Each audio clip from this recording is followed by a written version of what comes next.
coming to the February 11th business meeting. For y'all could please stand for the Pledge of Allegiance. I pledge allegiance to the flag of the United States of America, and to the republic for which it stands, one nation, under God, indivisible, with liberty and justice for all.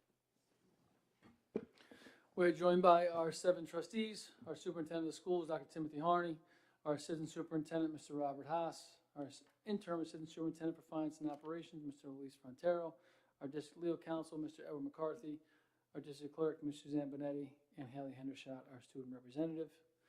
As always, there are 2 opportunities for the community to participate during the Board of Ed meeting. The first is just before the board takes up its agenda, and the second follows the disposition of all agenda items. As always, if you'd like to speak, we ask that you come to the podium. You must be a resident or an employee of the school district. Any other person must be voted in by a majority vote of the board.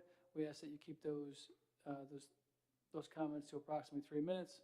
As always, you can see in the back, all of our Bayport Blue Point Board of Ed meetings are live streamed and posted to board docs, and you can follow the district on Instagram at BBP School District. As always, there's an opportunity to bring forth any new or old business before the board before we get into the superintendent report. Not hearing any, we'll turn it over to Dr. Harney for his superintendent report. Dr. Harney?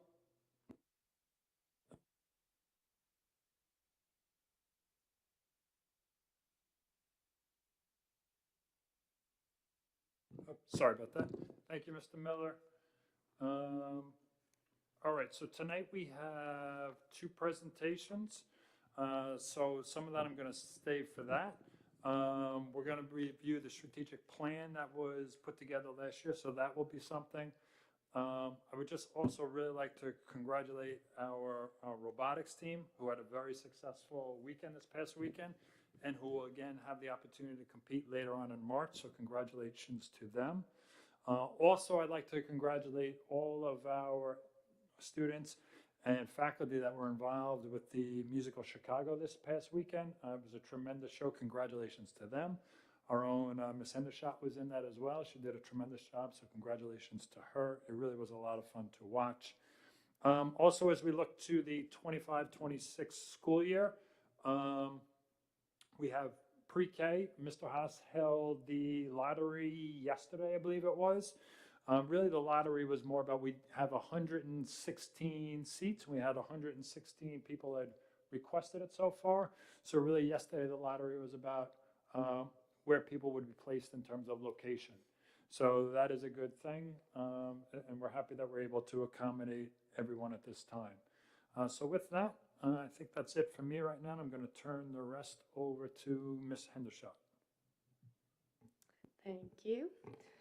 So to begin, last week, Academy Street participated in Global School Play Day to celebrate the importance of unstructured playtime. We also celebrated World Read Aloud Day, where we kicked off our One School, One Book Community Book Club. We revealed the book choice, Gooseberry Park by Cynthia Rylant, which I will be reading. I got a copy, so. And Mrs. Beard read aloud Chapter 1 with all the students. Coming up, Academy Sweetheart Dance on Thursday, February 13th at 6:30 p.m.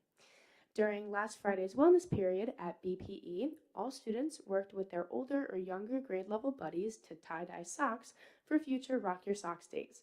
The first one with the new socks will be February 28th, when they'll rock their socks for visual impairments.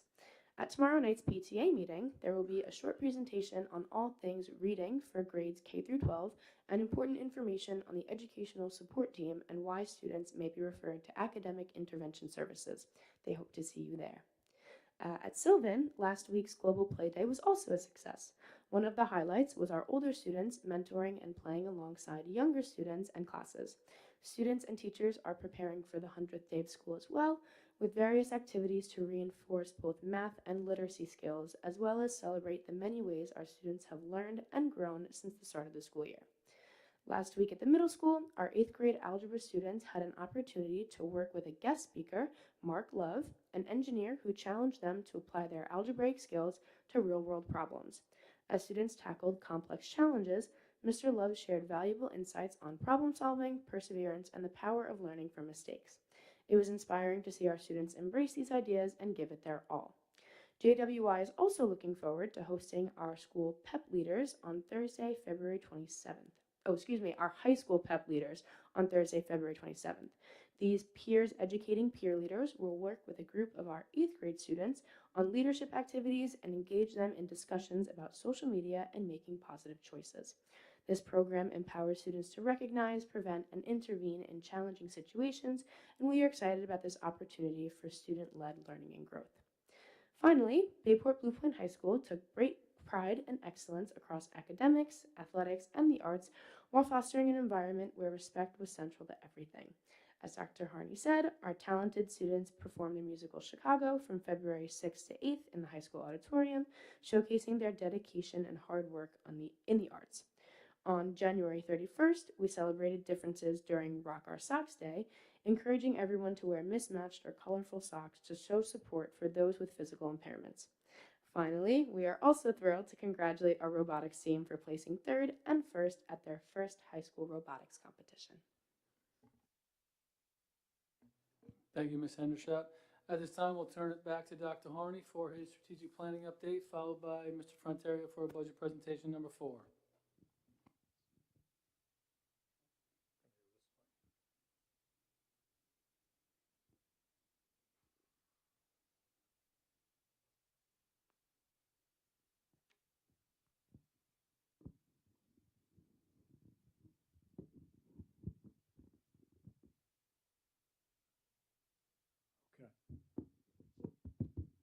Hello?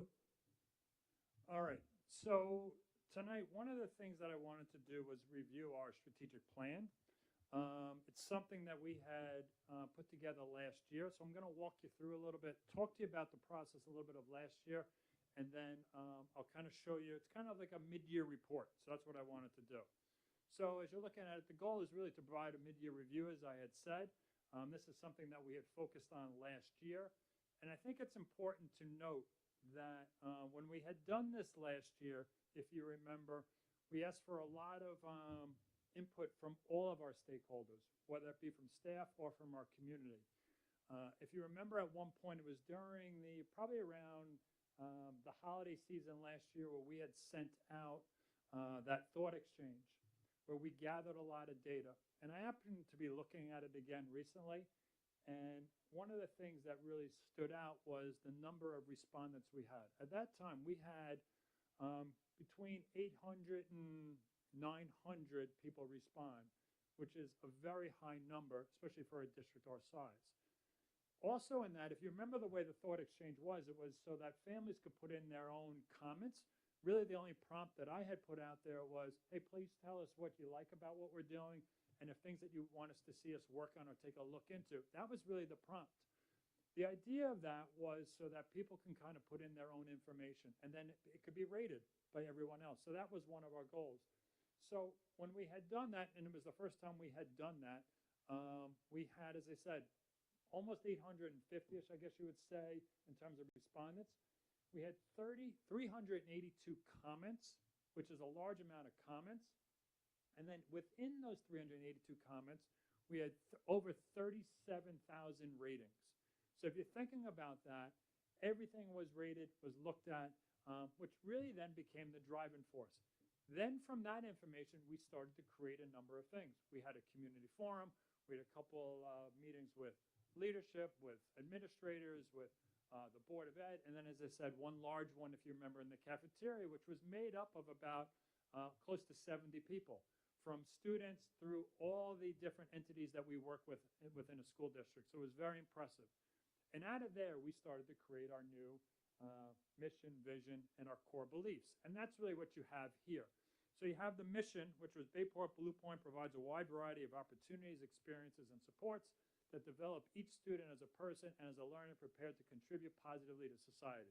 So this, again, went through a number of phases, and this is where we kind of settled on at the end. And from there, we went to a vision, again, which really focused around our mantra that we've been using for the last couple of years, the Belong, Believe, Possible, BBP. So you have, we are a district where every student feels a sense of belonging and believes in the potential as they grow socially, emotionally, and academically into leaders of tomorrow for whom anything is possible. So those really became the driving force. And then out of that, we decided, you know what, we also wanted to create, and I'm not going to read all these to you because they're there, but these are the core beliefs that we believe that we should uphold as a Bayport Blue Point school community. You have words in there as such as honesty, inclusivity, belonging, keeping the students first, civility. You know, it is okay for us to disagree, but it's how we go about it and have those discussions, right? So it's those type of things. Challenging all of our students at the appropriate level. So these are all things that became very important to us as a district, which is really guiding us as we're going forward. So you have that. Then the question became, we took all that information and we took all the information from the survey and from the forums, and we kind of created 3 themes, 3 threads, however you want to look at it, and these are the 3 areas where we started to build our action plan from. So as I said, you have the mission, vision, and core beliefs, and then we said, all right, let's kind of group these based on the information we were gathering from all of our stakeholders. And out of that came community connection, academic excellence, and student experience. So those were the 3 areas that we began to focus on.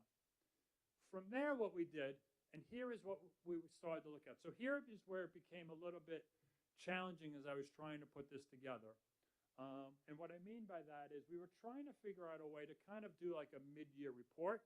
So if you're looking at this, community connection, which is one of the themes I just had explained to you, right? There was one of the driving forces. Within that, we created a goal within that area.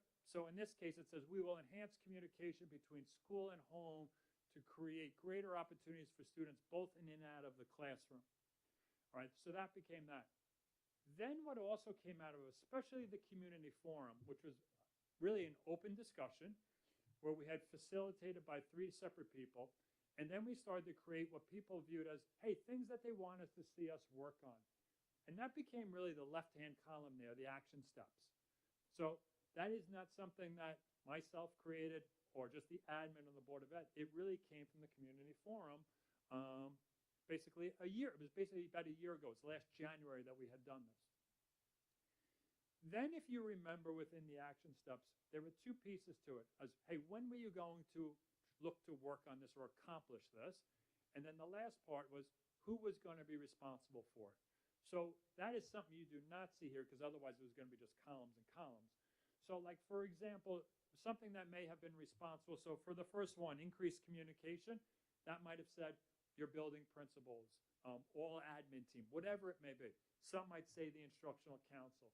Some might say assistant superintendent for curriculum and instruction. Whatever it may be, we attach somebody to it.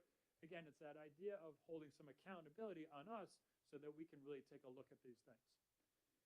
So as we were doing this, then we started to say, what's going to be the easiest way to kind of present this so that people can follow it is, so very simple. The C is for complete. I mean, it is done.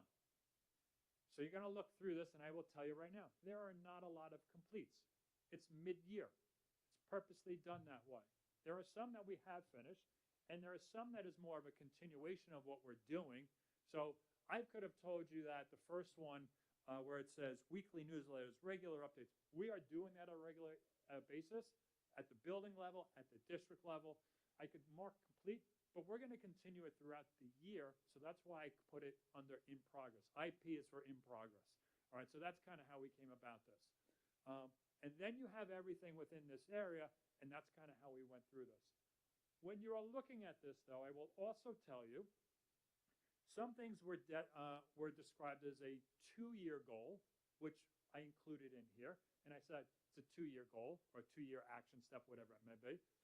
There are other ones that we said we were not going to do this year because we had a large amount of action steps that we were going to accomplish or we were looking to accomplish. So because of that, we said some were for 2025-26, and that's what you'll see in the area to the right, the explanation. Really, the column to the right is all the things that we are doing over the course of the year. And again, we tried to give you the abridged version. Otherwise, this would have been a 50-page document, and that was not the goal of this. It was really more to share information. So I am not going to read this and go through every single one because that will be laborious. And so again, I just wanted to point out a couple of things for you as we go through. So community connections as we have first here. You'll see probably 2 or 3 of the action steps had to do with communication. As a district, we have done a lot more in terms of what's coming out of the buildings, whether it be through social media or whether it be through their newsletters or whether it's be through general correspondence. So that is something that we've done. We're doing that at the district level, and we're doing that at the building level. Even the various departments, the information that even just recently with the musical that Mr. Weber was putting out and things along. So that has been an ultimate goal of ours, especially over the last 2 years, but more of the focus as we're going forward is really trying to also share a lot of the positive things that are going on, and then also a lot of the information that you need as families and communities. So we were looking at that. Technology, I'll talk about that one real quick. We had changed the whole system in terms of the software that we were using, the idea of creating new stops, trying to be more efficient. It was definitely a little bit rocky in the beginning. There's no doubt about it. But I think now we're in a place where going forward, that software is going to be very useful to us, and it gives us a lot more reports. So that is something there. Here, in terms of positive imaging throughout the district, it's one of the things that, for example, we're doing walkthroughs of buildings. There's a group doing walkthroughs of the buildings to see, are our buildings looking where they're inviting, where people feel like they belong? Are we including everybody? So we're trying to do a lot of that, being very cognizant of that as we're walking through the building. So those are things that are in progress right now. One of the things that you're going to see is, and you may have heard me talk about this in the past, there were 2 comments on here that talked about middle school and secondary parent-teacher nights, if you recall. And then there was also one about weekly updates. That did become a conversation at the instructional council. One of the things that people should know at the middle school, it's really, if anyone ever wants a team meeting, you don't have to wait for something official to come out. That is always available. They are available for parents. But one of the things we are looking to do, and we're going to, you will get a letter from me the week after we come back from the break. As you know, we've switched our whole website, which has become also part of our communication piece, which is a big part. And we've changed on how we're getting information out to you through this Apogee Thrill Share piece. We're also now looking to add a component called Rooms. Rooms is going to be how staff, specifically probably coaches, club advisors, and teachers, communicate with people at home. There are 2 forms of communication within the system. One, we will be moving away from Remind. Remind is something that is not necessarily certified in terms of 2D, so that is something that we'll be moving away from. So we're going to pilot this Rooms, which is, and it'll be the communication between the classroom and the home, and again, clubs and coaches along those lines. It is one where you can do announcements. It's one where you can share flyers. It's one that you can do 2-way and 1-way communication. You can do announcements that way. You can do full groups. So that is something that we are moving in the direction. It'll be a fully in place for July. But just like we rolled out Apogee when we were replacing Connect Ed, we are going to start to pilot it really starting March 17th. So what's going to happen, and I'm going into this a little bit more since it's coming. So when we come back, I will be sending a letter to every single parent about downloading the Bayport Blue Point app, which is on both the Apple and Google and all those devices. You can have those. So that is there. Once you download that, everyone will get a invitation to a link. They'll sign up. And then if your teacher happens to be a pilot or a club they'll invite you into their room/classroom. And then that's how that communication will be. So that will be something. Some districts, if you are teachers in other districts and you're listening to this, it's very similar, and almost same to Parent Square. So it's the same concept, but we're doing it through the app that we are currently using. And then the idea now will be is all communication comes through one area. So that will be it. So that's going to be our driving force. So that's the areas in terms of community connection. If you go into the academics, and again, I am not going to read through this to you and everywhere, but a lot of it is established, especially in the middle of the year. We have established committees. We are having discussions about things. We have kind of done things with our curriculum. So, for example, one of the goals was take a look at our civics curriculum, especially because we have the seal of literacy, civic readiness. Sorry, we have that seal. So that is something we wanted to rewrite that curriculum. So that is something that's already been done in place. We are looking in terms of a way to expand our partnerships, whether it be for people who often hear about dual enrollment at the college level. That does not necessarily mean AP. Dual enrollment means where students can take courses here, and we have an affiliation with Malloy, Suffolk Community. We have a number of those, but one of our goals is we're looking to do is where we can get more of our staff accredited, because that becomes a big block, and it seems like some of the schools now have started to look at the credentials, I should say, and how you can go about that so that we can offer more of those as well. So that is something. That maybe if a student has an interest in a content area or subject area, they'll be able to take a dual enrollment type of class. So we're looking to do more of that as well. We're looking to do things for the freshman students. Some of this we have to wait a little bit. You've heard me talk a little bit about the Blue Ribbon Committee that is talking about the change in graduation requirements. They are talking about some things as well. So some of that may play into this. So that's why some of this may become a 2-year goal as opposed to a 1-year. For example, we're still waiting on the state is going to come out with a portrait of what they believe a graduate should be. There are some districts that have created their own. We decided we're going to wait to see theirs, and then we'll kind of tweak it if we want to do that. So that is something that we're doing. So these are just things as you see them on the screen. As I said, I'm not going to go through them all that you have. The next one is also in the academic area. Again, we're taking a look at the elementary social studies curriculum. Typically over the years, we've used something through the Putnam BOCES. Nassau BOCES is looking at something. We rewrote the 1 through 4, so that's something. You may have heard something at the high school this year. If you have a student that's in 8th or 11th grade, the high school for the first time did like a course expo, which was very successful.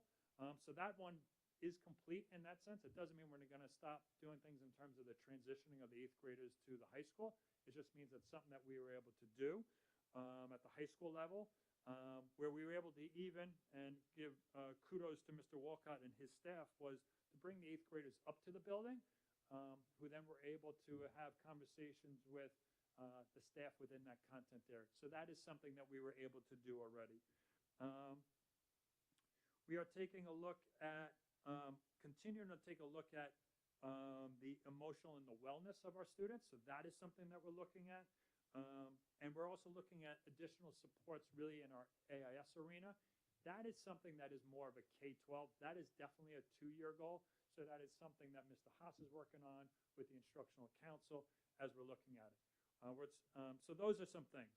Some other academic ones we may have, we're talking about how else can we better help our students transition from building to building. So whether it be from the pre-K to the kindergarten, because now as our numbers are growing, we have an opportunity to do that, to introduce them. So that is something we're looking at. And then obviously with them, the 5th and the 6th grade students, which we do a number of things currently, but we're looking to enhance that. And the same thing for the 8th to 9th. For example, the expo was one that we did most recently where we were able to do that. We're looking to do club advisor fairs as well. Again, trying to get kids more involved if we can do that. So that becomes an important thing as we're doing this. A lot of these other ones on this page are for 25, 26. The other thing we're doing is now we are in the 3rd year of our pre-K program, is starting to take a look at it. The number of students that we have going through is now growing. So how is that altering or enhancing what we're doing at the kindergarten level? So that is going to become a discussion now as we're going forward, especially as we got this year, next year where we've had 6 classes now. It's something that we want to watch. Is it having an impact on referrals to special education or referrals to AIS? Are we able to keep our students in class more?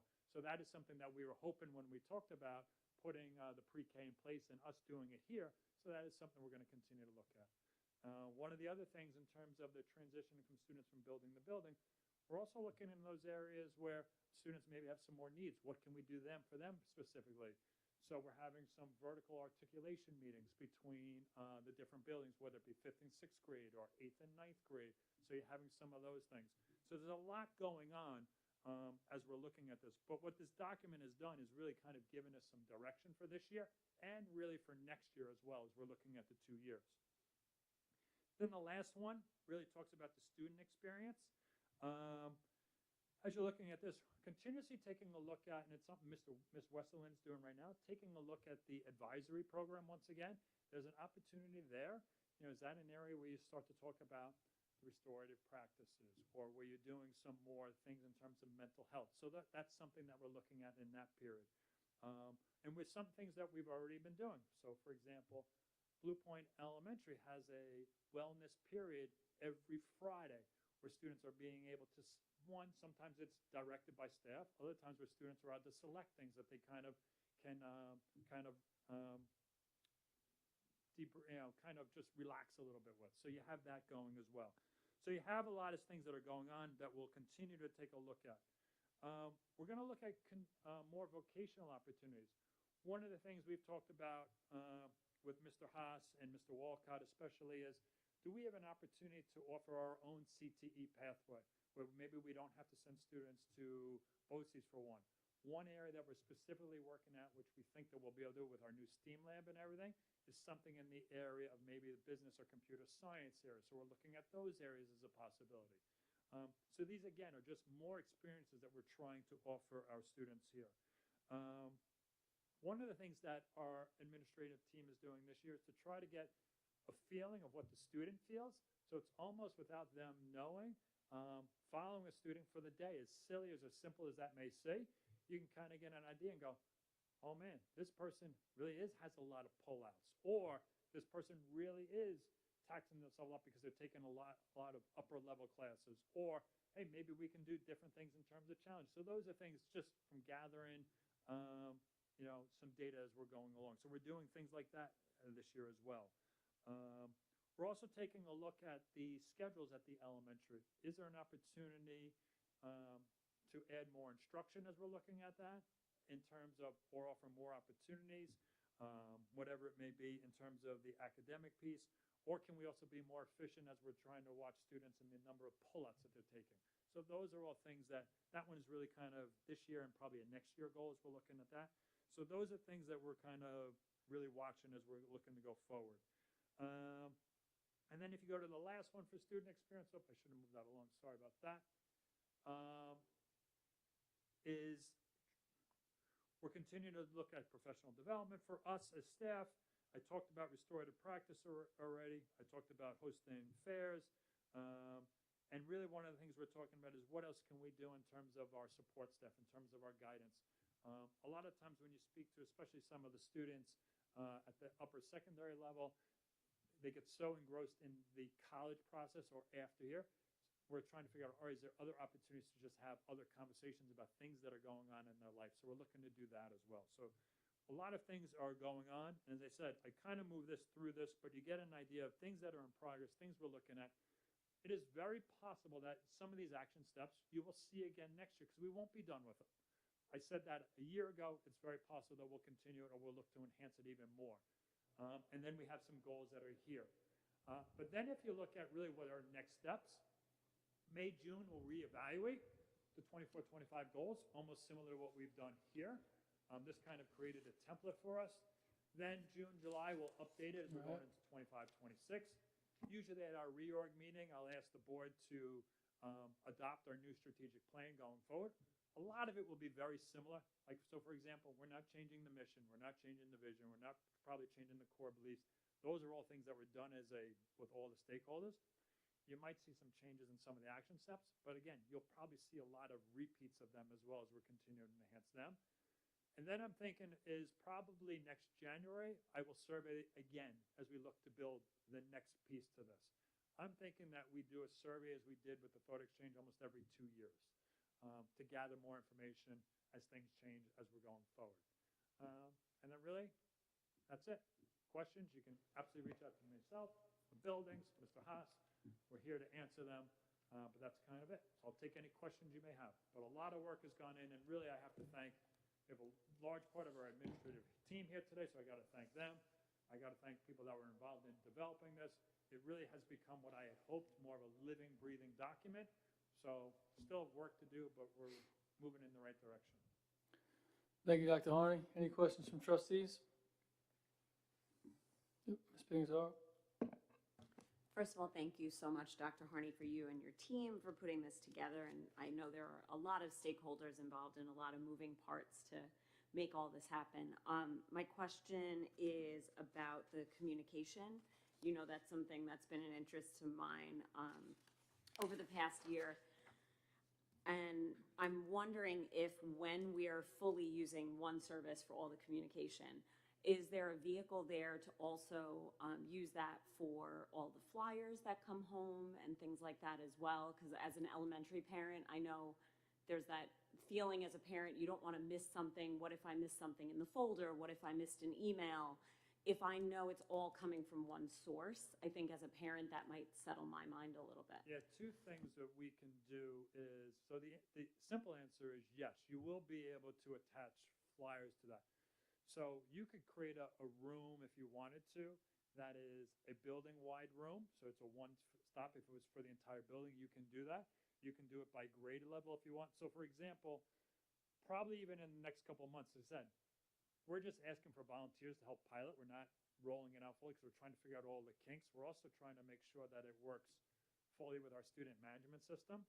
We've already loaded the data in there, but you know this, anytime you add new data to a new system, you've got to do some cleanup.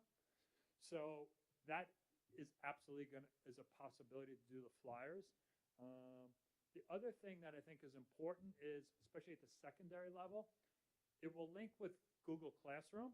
So if someone puts an update through Google Classroom, it will go through rooms and then be able to go to the parent as well. So, and it will be done in a one shot. So it's not like you're going to get two. Parents also on the other side will have the decision, do they want their phone dinging all day through notifications? They can do that if they want, or they can do it where they can basically, I'll call it disable it. It's really to kind of hold everything and put it for a certain time of the day and get it all at that time as well. So those are other pieces to it that we're going to try to play around with and figure out. One more follow-up, because you made my high school brain think. If students make changes to their schedules or things like that throughout the year, is there a way, or is that kind of what you're working out now, a way to communicate that? It will do it, well, for example, I'm hoping if a student goes and changes a class, they do speak to their parent or guardian. I do hope that. But saying that, the system will update every single night. So just like, so for example, if my son was to drop a class today and is in a new class tomorrow, again, for next year, they'll automatically be added to the new teacher's room. The parent would be added to that room automatically, and we'll go from there. So the other thing is what I'm hoping, and I hope the message gets out, I would like parents to join rooms now, even though they're going to see it as a pilot. Reason being is if they sign up once, it's done for good. Like they don't have to do that every single year. So if they signed up as a pre-K parent, they're good for 13 years within that. They'll just have each year, obviously, different staff or teachers. Okay? Any other trustee questions? Anybody in the community? Dr. Harney, thank you so much. Appreciate it. At this time, we'll turn it over to Mr. Frontario and back to Dr. Harney for our fourth budget presentation that I hear is going to be pretty quick.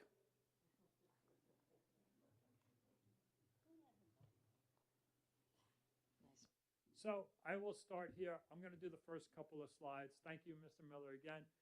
Mr. Frontario has been working at this. It's going to look very similar to the last one, only in the sense of nothing has really changed in terms of aid that we're receiving from the state, in terms of foundation aid. I'm thinking our next meeting is March 11th. There is a possibility that we could have the one-house budget by then. So that may change a little bit. So that's one of the things we are waiting on. So as we go through this tonight, these are obviously the goals for tonight, is really to give an update on the next set of the lines that we're going to be reviewing. We're going to do a little bit more instruction. How Mr. Frontario has set it up for you tonight is we're doing half the instruction tonight, half the instruction will be at the next meeting on March 11th, so you're aware, okay? So here's your agenda for tonight, which you can see right in front of you. I'm not going to go through all that. It's very similar to how we've done it in the past and we've done for the past couple of years. Again, you just heard me talk about all the goals. We keep that here because this becomes the driving force for us here. So these are those 3 theme areas that I talked about earlier. So I'm not going to revisit that, so you have that. And this is where we are in terms of the calendar. All right, we're at the February 11th meeting. And again, we're really talking about some of the instructional lines tonight. That's what we'll be focusing on. This is something I left in here that I just wanted to remind you of as people talked about it. This is the only slide that I kept from last time, which was, if you remember in the paper, they had talked about a 3.91 increase, I believe it was, and it was a $689,000 increase in terms of state aid, which I wanted to show you again that is inaccurate. So again, when you come to the bottom number, the real number is 208,000. If you're interested in how it was all explained, it is in the prior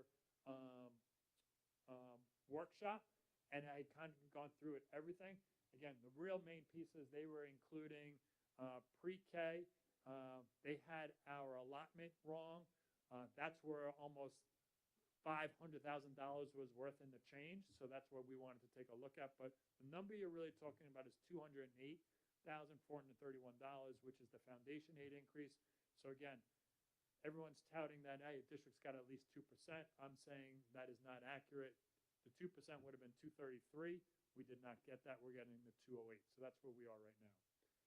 Here we are, and you'll see where the arrow is. So we're focusing on right now on the instructional codes, which is really the meat and potatoes of the budget, which is where it should be because we're talking about our students. And if you go to the bottom right-hand corner, right over in here, right, that is where right now we haven't talked about. And again, this is where we are, and we're just kind of going through every code right now, is a 4.72 budget-to-budget increase. That is not the tax levy that we're talking about right now. Mr. Frontiero will talk about it a little bit later, but that's that 3.45 number.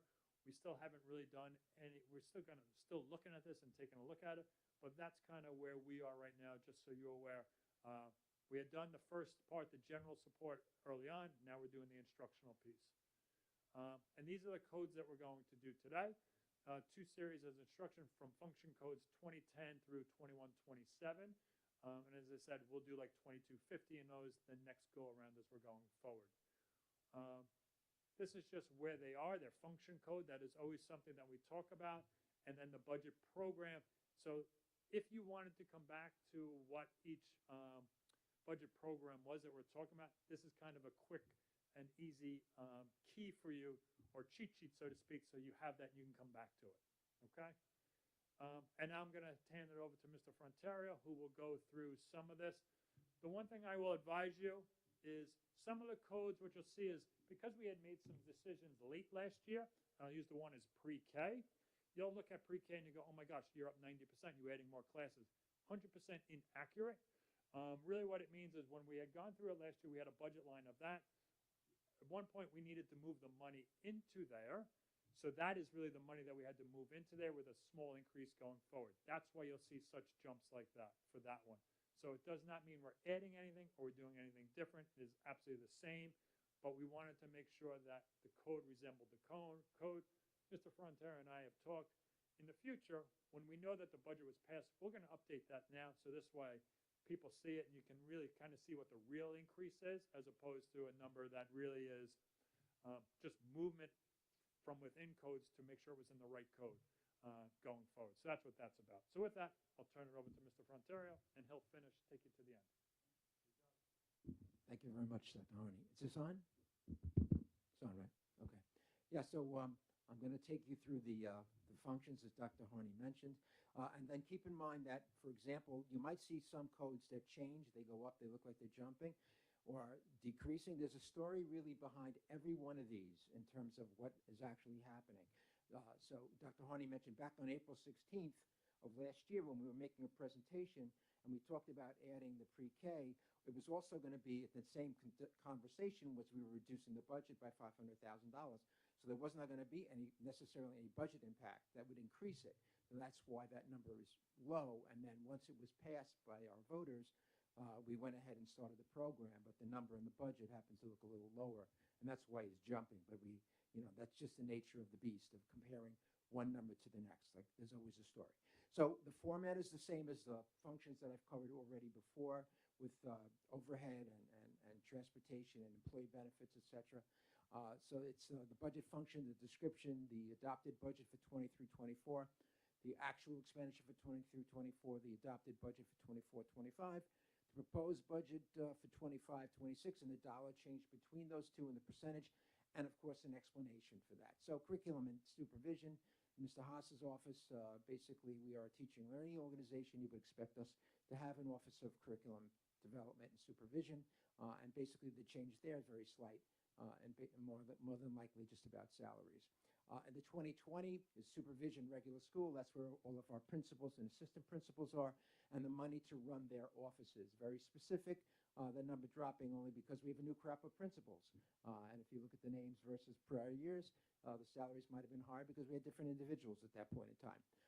Staff development, again, an area where we put our money where our mouth is in terms of making sure that our teachers are cutting edge. Decrease there is basically involved with a reduction in teaching supplies that was not needed to be budgeted at this time. Universal pre-K, as you can see here, again, the number looks like, oh, jumping 90%. It's really that when you compare the adopted budget of 24-25 to the proposed budget of 25-26, now you see where that has actually been, where the rubber meets the road, and those classes have been established. So now it looks higher. Next year, or if there was a column that had said anticipated 24-25 actual expenditures, that would basically have moved it up to where we are spending right now, if there was that column there. And then we have 2110, our kindergarten staff, pretty much salary increases, grades 1 through 3. Again, and mostly, as you can see with the explanations, so I've tried to identify the number of bodies, the number of humans who are involved in this endeavor.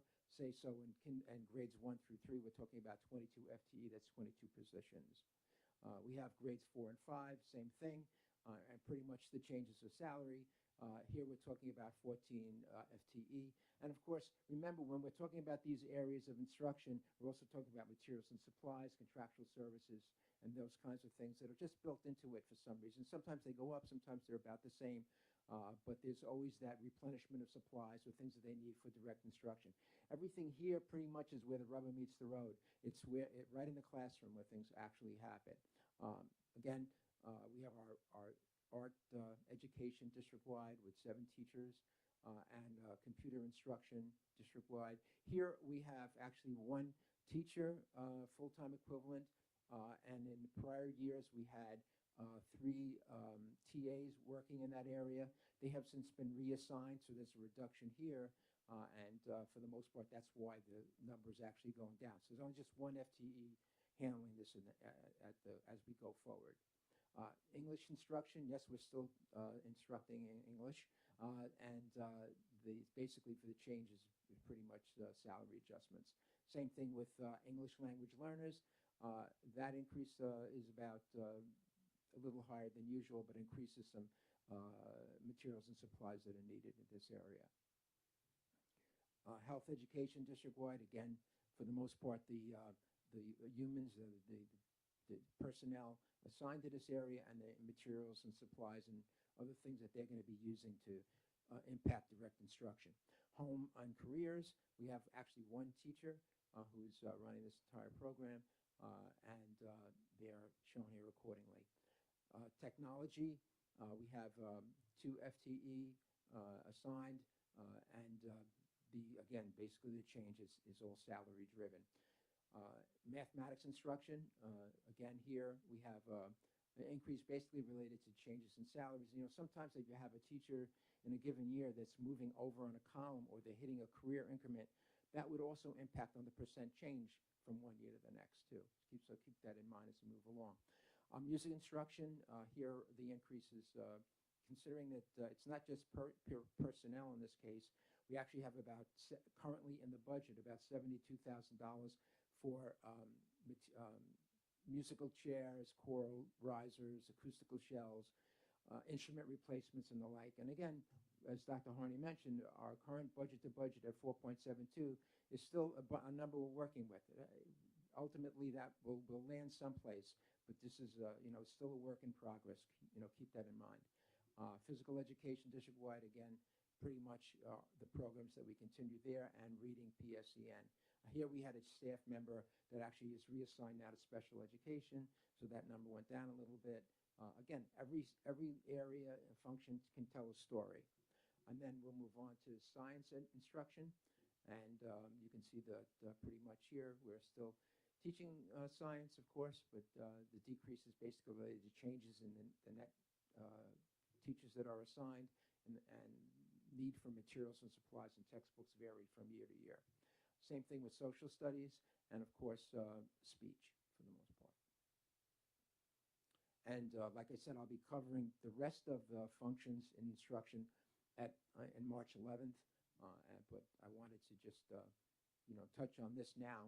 We are currently at a tax cap of 3.45, and at the allowable tax levy limit.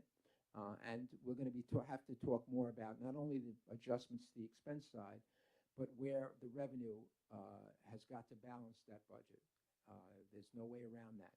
And right now, that 3.45 will increase our tax levy by about $2.1 million, give us $2.1 million of new money. And the state aid would give us about, if nothing changes, about $208 million. So that means that on a $4 million increase, we'd still have to find about $1.5 million. And so that may be where we're going to be making adjustments to some extent in terms of appropriated fund balance. I'm going to be making estimates on the miscellaneous revenues, where I might have to look more closely at where we can increase that. And of course, the appropriated reserves will also be part and parcel to it as well, as we ultimately got there. Because again, whatever we decide our budget's going up on the expense side, we have to have the revenue on the revenue side. No way around it at all. And again, March 11th should be a real busy meeting, because we're going to touch on a lot of areas. We're also going to, I know Dr. Harney wants to touch on changes in budget and expenditures over a 10-year period for various things, so you get an idea how the impact over 10 years has been to some of our very core areas of expense, analysis of budget expenditures, that we'll, keep a little bit of an eye on. And of course, if we know anything about state aid, we'll certainly share that with you. Hopefully we will by now. That would really be very helpful for a change if we had that information as soon as possible. And closer look at revenues and so forth, because as now we're getting closer to where we are going to be finalizing our budget, we're definitely going to have to get a sense of where we are on the revenue side. No way around it. Any questions? Thank you, Mr. Frontario. Any questions from trustees? Mr. Johnson? Oh, great job. My one question is the analysis from 2014 to 24. Is that going to be done per program code, or? No, how I'm going to do it, I'm doing it big picture. So for example, I'm going to do transportation. I'm going to do special education. I'm going to do maybe debt service. I'm doing the larger ones that they fall, instruction, those type of things. That's kind of how I'm looking at it. Otherwise, it'll become too cumbersome. Yeah, because I remember there were periods in time where we did a lot of movement of, hey, these expenditures are in this area, but we got to move them over to here because it's better captured. I just would see how you'd be able to get accurate data when there's so many different business officials come in. They like to look at the numbers in a different way. So that was my only concern. How I'm doing it too is I'm actually having our internal auditors do it for me. And I'm basically doing it so, like for example, security will be another one. But I'm not doing security in the sense of anything that was a one-time something. So like the things that went through the bond, I'm leaving them separate. But if it comes to like the amount of hours we're having or things like that, that's how I'm doing it. So this way I'm trying to do apples to apples for the exact same reason. That's why I'm trying to do all the codes. So it'll be like supplies, staff, materials, any of that, and that's how I'll do it. Thank you, Dr. Harney. Any other trustee questions? Any community members? Any questions about the budget tonight? Frontier, thank you so much. We appreciate it. My pleasure, thank you. Moving on to the consent agenda, are there any items the board would like removed from the consent agenda and placed on the regular agenda? Not hearing any, can I have a motion to approve consent agenda items F through L? Ms. Conley, second? Ms. Pignataro, any discussion? All in favor? Opposed? Abstentions? Motion carries. Moving on to the regular agenda, we do have 2 items tonight. Can I have a motion to approve the second reading and adoption of policy 4326, limited English proficiency instruction, 4750, promotion and retention of students, and 5100, attendance zones. Mr. Johnson? Ms. Conley, any discussion? Just so you guys know, that was all minor updates to reflect current practices. There were not major changes to these 3 policies. All in favor? Opposed? Abstentions?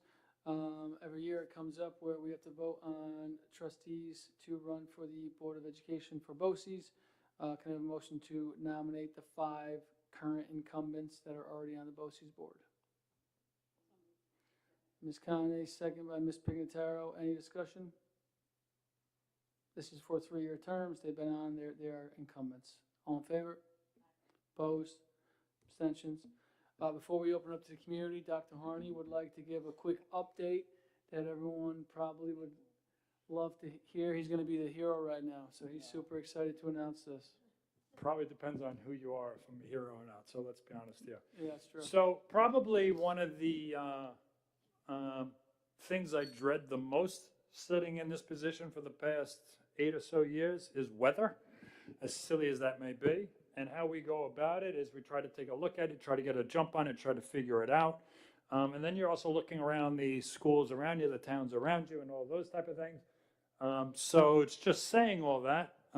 We will have a 2-hour delay tomorrow, which a message will go out very momentarily. If it makes you happy, great. If it doesn't, I'm sorry about it. Tried to hold on as long as I could, but that's it. Thank you, Dr. Harney. Open it up for any community members.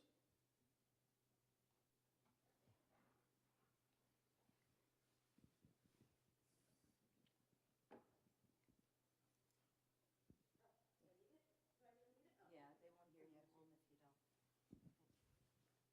you don't. Hi, Jen McCormack. Hi. How are you? I just wanted to say thank you so much. I know Mr. Wright had reached out to me to let me know that you guys voted unanimously, and I saw the meeting for against the Regionalization. regionalization. And I wanted to thank you guys for really looking into that and making that decision. I also wanted to thank the board and the school and everybody for the new softball fields. They look amazing.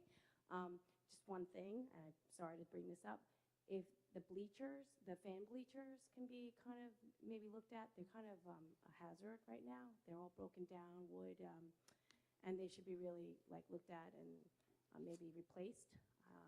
Kind of looked at some of the, they're about 15 to 20,000 to replace, the bigger ones. I heard maybe that Brookhaven may have some to lend to us. I don't know, but I looked into it, and if you can maybe look at that, because to have this beautiful softball field and no bleachers for the fans to sit on, it was kind of disappointing. But I just wanted to say thank you so much, and thank you for everything you do. Thank you, Ms. McCormick. Appreciate it. Any other community members?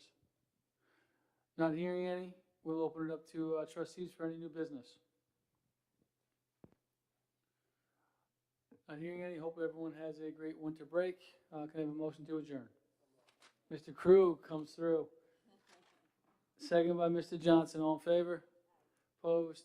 Thank you guys so much. Have a great week. Enjoy the 2-hour delay.